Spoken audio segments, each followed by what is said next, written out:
আসসালামু আলাইকুম রহমতুল্লাহ। ভাবা যায় চট্টগ্রাম বিশ্ববিদ্যালয়ে শিক্ষার্থীদের উপর দুর্বৃত্তরা হামলা চালিয়েছে। বৃহস্পতিবার দিবাগত রাতে নিরাপত্তা দপ্তরের সামনে এক শিক্ষার্থীর উপর হামলা চালায় দুর্বৃত্তরা। কি দরকার ছাত্রদেরকে মারার? একটা জিনিস আমি খেয়াল করছি, যখনই বিশ্ববিদ্যালয়গুলো একটু শান্ত বা ঠান্ডা পরিবেশ হয়ে যায়, তখনই দেখি এই শিক্ষার্থীদের সাথে এক এক ঘটনা ঘটে। মাঝে এই যে বান্দরবনে যাওয়ার সময় ওই যে দুর্বৃত্তরা ওদের গাড়িতে হামলা করলো, আবার সেটা নিয়ে গা গরম, সেটা নিয়ে একটু বক্তব্য। তারপরে মনে করেন চট্টগ্রাম বিশ্ববিদ্যালয়ে বেশ কিছুদিন একটু শান্ত বা ঠান্ডা ছিল দেখলাম, আবার সেই কি করলো, আক্রমণ করলো তাদেরকে। এবার আক্রমণ করা বা হামলা করলো, মারলো, পিটাইলো। পিটানোর পরে শিক্ষার্থীদের উপর হামলায় প্রশাসন ব্যবস্থা নেয়নি এমন অভিযোগ বিশ্ববিদ্যালয়ের মূল ফটকে আটকে বিক্ষোভ করছে চট্টগ্রাম বিশ্ববিদ্যালয়ের শিক্ষার্থী। যা হবে, বিশ্ববিদ্যালয় বন্ধ, লেখাপড়ার কি দরকার? রাজনীতি করলে যদি পেট ভালো চলে বা সবাই চেনে, এক হাসনাত আবদুল্লাহর কেউ চিনত না, এক সারজিস আলমের তেমন কেউ চিনত না। তারা এখন বাংলাদেশের মহান নায়ক, মুক্তিযুদ্ধের বীর সন্তান, সকল মায়ের আদর্শ সন্তান।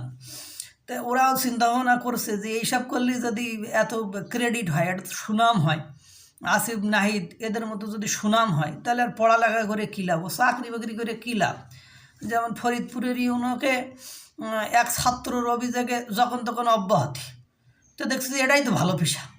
ওই একজন ইউনো হতে গেলে প্রথম বিসিএস ক্যাডার হতে হয়, তারপরে 3টা না 4টে স্টেপ পার হয়ে তারপরে ইউনো হতে হয়। সেই ইউনো চাকরি একটা ছাত্র একটুখানি জেসার অঙ্গভঙ্গি দেখিয়ে ছলে বলে কি বোঝাতে চাইছে, এ কথা বলাই তার যখন তখন চাকরি চলে যায়।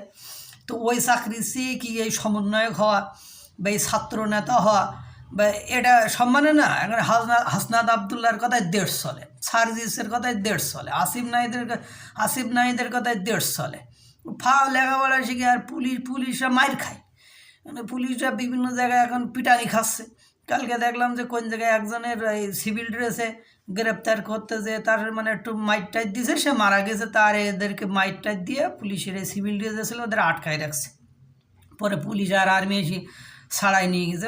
সচিবালয়ের জনসংযোগ কর্মকর্তার ভুল বিবৃতি দেওয়ায় চাকরি থেকে অব্যাহতি। কথা হলো যে হাসনাত, নাহিদ, সার্জিস এরা দুনিয়ার সমস্ত কথা কবে, এদের বিরুদ্ধে কোনো অ্যাকশন নেই, rather than they will get protection, তারা প্রোটেকশন পাবে। আর এই চাকরিজীবীরা বিরুদ্ধে একটুখানি অবজেকশন আসলে পরে তাকে অব্যাহতি দেওয়া হবে। তো বিসিএস ক্যাডার দিলে প্রথম প্রিলি দিতে হয়, তারপর রিটেন দিতে হয়, তারপর ভাইভা দিতে হয়, তারপরে মেডিকেল করতে হয়, এরপরে ভেরিফিকেশন, কত ঝামেলা। আগেকার আমলে 2 বছর একটা লেন্দি প্রসেস ছিল, এতগুলো এস্টিমেট। আর এখানে দেখেন একটু আন্দোলন করলে সামনে থাকলেই একদম সমন্বয়ক। আর সমন্বয়কদের এখন আর পড়ালেখাটাকে লাগে না। এরা তো মনে করেন বাংলাদেশের এখন মহান নায়ক, মহান বীর, মুক্তিযুদ্ধের বীর। এখন সবাই কিন্তু ওই পথে হাঁটতে চাচ্ছে এবং এই জন্য হয়তো বা কিছু হলে পর বিশ্ববিদ্যালয়ের গেট তালা। যেমন কিছুদিন আগে দেখলাম ঢাকা বিশ্ববিদ্যালয়ের ভিসির সামনে গান বাজনা বাজায় অনুষ্ঠান করা হচ্ছে। তাহলে এখন কথা হলো অনৈতিক যে কর্মকাণ্ড হবে সব বন্ধ করে দেওয়া হবে, কোনো ছাড় নেই। হ্যাঁ ঠিক আছে বাবারা, তোমরা এগিয়ে যাও, পড়ালেখার কোনো দরকার নেই, অনেক শিখে ফেলেছি, ইন্টারমিডিয়েট পাস, তোমরা বাংলাদেশের সূর্য সন্তান, মেধাবী সন্তান, কোনো দরকার নেই পড়ালেখার। অ্যান্ড যে ঘটনাটা ঘটেছিল এই আর কি, বৃহস্পতিবার দিবাগত রাতে নিরাপত্তা দপ্তরের সামনে এক শিক্ষার্থীর উপরে হামলা চালায় দুর্বৃত্তরা। এই ঘটনায় মঙ্গলবারের মধ্যেই যদি বিচার না হলে ক্যাম্পাস অবরোধের হুঁশিয়ারি দেয় শিক্ষার্থীরা। শিক্ষার্থীদের সাথে একাত্মতা ঘোষণা করেছে ছাত্রদল ও বৈষম্য বিরোধী ছাত্র আন্দোলনরা। গুড, ঠিক আছে, আপনারা আন্দোলন করেন, মহান মুক্তিযুদ্ধ বীর হন।